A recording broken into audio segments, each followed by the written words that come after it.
Assalamualaikum, menunggu buka hari kelima, dibacakan dari buku 35 Sirah Sahabiyah karya Mahmud Al-Misri.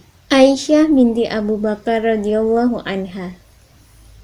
Kelebihan-kelebihan khusus Aisyah radhiyallahu anha. Aisyah radhiyallahu anha berkata, ada 7 kelebihan dalam diriku yang tidak dimiliki wanita manapun, kecuali kelebihan-kelebihan yang diberikan oleh Allah kepada Maryam binti Imran. Demi Allah, dengan mengatakan hal ini, aku tidak bermaksud membanggakan diriku atas teman-temanku, istri-istri Rasulullah Shallallahu Alaihi Wasallam yang lain. Abdullah bin Sofwan berkata, apa 7 kelebihan itu, wahai Ummul Mukminin?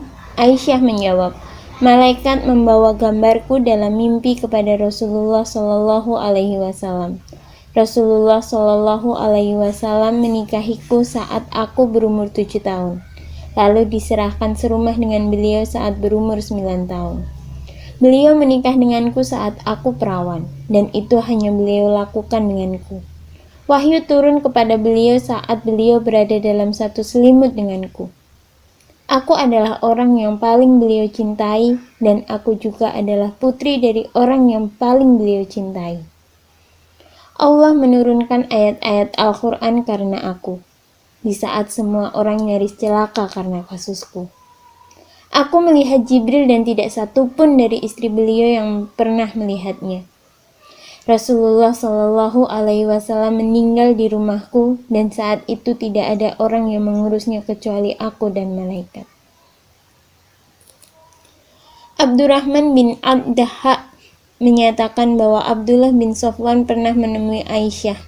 Aisyah berkata, aku punya 9 kelebihan yang tidak dimiliki oleh siapapun, kecuali kelebihan-kelebihan yang diberikan oleh Allah kepada Maryam.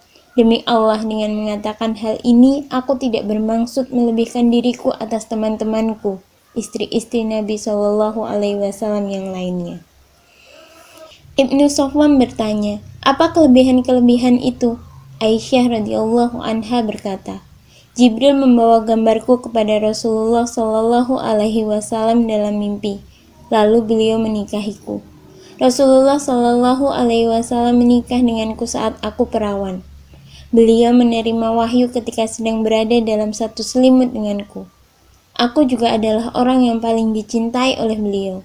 Allah menurunkan beberapa ayat Al-Quran karena aku di saat umat hampir celaka karenanya. Aku pernah melihat Jibril dan tidak ada seorang pun di antara istri-istri beliau lainnya yang pernah melihatnya. Rasulullah Shallallahu Alaihi Wasallam meninggal di rumahku di saat tidak ada orang yang mengurusnya selain malaikat kecuali aku. Hadis riwayat Hakim. Selamat mengambil hikmah, selamat berbuka puasa. Assalamualaikum warahmatullahi wabarakatuh.